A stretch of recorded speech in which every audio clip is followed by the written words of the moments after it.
She broke into my home in the middle of a federal court session.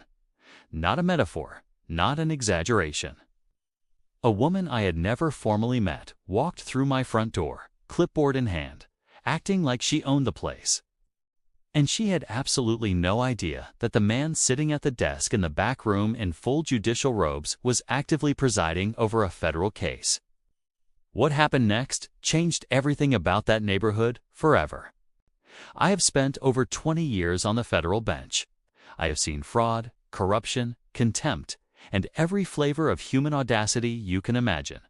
Nothing surprises me anymore. Or so I thought, until I moved to Cedar Ridge Estates. It looked perfect on paper. Quiet cul-de-sac, mature trees, good school district. My wife and I had just retired from city life and wanted something slower. What we did not know was that Cedar Ridge Estates had a homeowners association.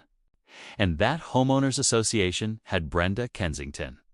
Brenda was the HOA president, treasurer, and by her own declaration, the community standards officer. She had a laminated badge. An actual laminated badge. She wore it to check the mail. The first letter arrived 2 weeks after we moved in. Our mailbox post was apparently 4 inches too far from the curb. 4 inches. I measured it. Then I measured the rule in the HOA handbook. Then I moved the post and said nothing, because I am a reasonable man. Brenda was not a reasonable woman. The second letter came about our garden hose. It was visible from the street. That was a violation. The third letter cited our welcome mat. Apparently, the color burgundy was not on the HOA-approved palette. I called the number listed on the letterhead. Brenda answered on the first ring, as if she had been waiting. I asked calmly how a welcome mat endangered the community. She told me that standards existed for a reason, and if I didn't like it, I should have bought a house somewhere else. That was the moment I understood exactly who I was dealing with. Over the next 2 months, we received 11 letters. 11. The gap between our fence boards was allegedly a 1/4 inch too wide. My wife's flower pots were, and I am quoting directly here, an eyesore, inconsistent with community aesthetic values. Brenda began doing slow drive-bys in her white Cadillac, pausing in front of our house, making notes. My wife wanted to fight back. I told her to document everything, save every letter, photograph every timestamp.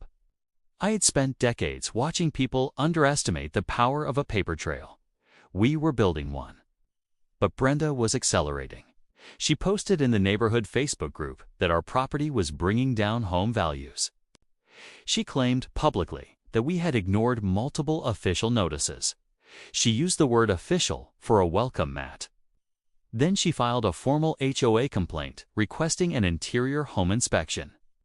Now, and I want you to understand how important this is, the HOA had no legal authority to inspect the interior of any home. None. That is not how homeowners associations work. I knew that. Any attorney would know that. Brenda apparently did not care.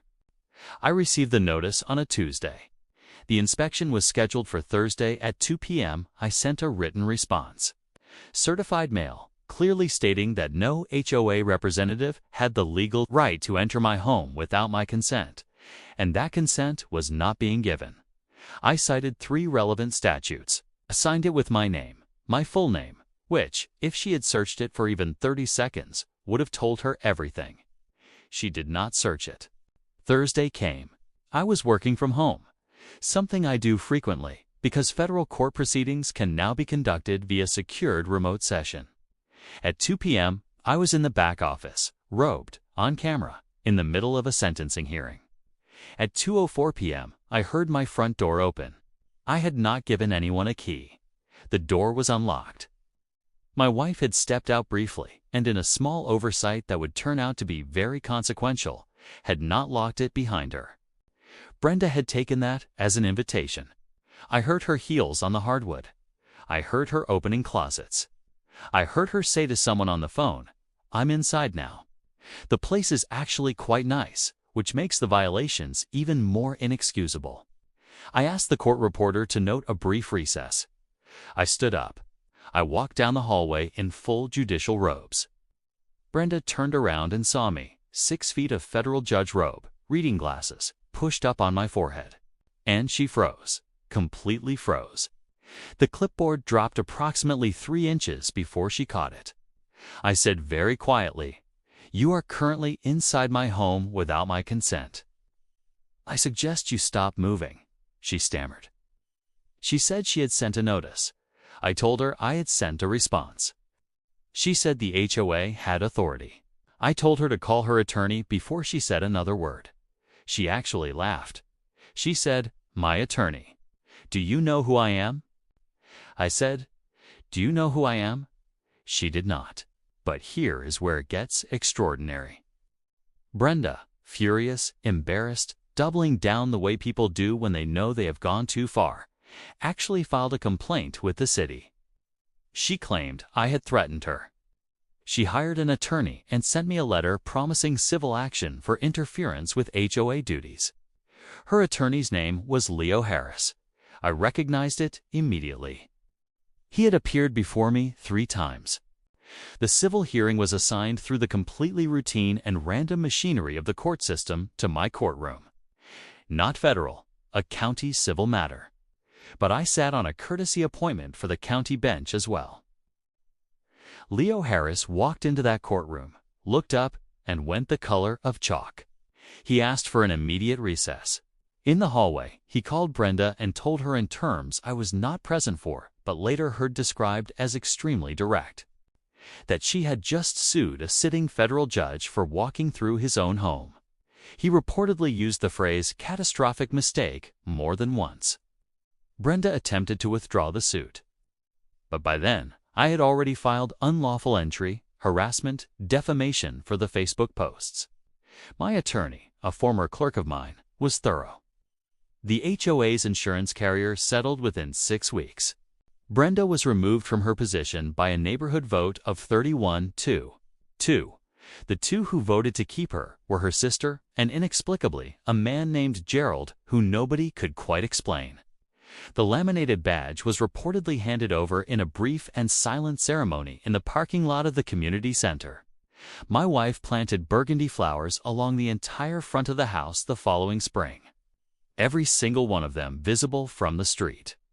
We have received no letters. Here is what I want you to take away from this. Brenda was not uniquely evil. She was ordinary. Ordinary entitlement. Ordinary arrogance. Ordinary certainty that the rules applied to everyone except herself. The only thing that made her story unusual was who she decided to target. Most people she had pushed around did not push back. They moved their mailbox posts. They hid their garden hoses. They chose their peace over their dignity, and I understand that completely. I had the tools to fight. Not everyone does. So if you are sitting somewhere watching this and thinking about a Brenda in your own life, document everything. Respond in writing. Know your rights. And never assume the person across from you has taken the time to learn who you actually are. Brenda Kensington certainly didn't.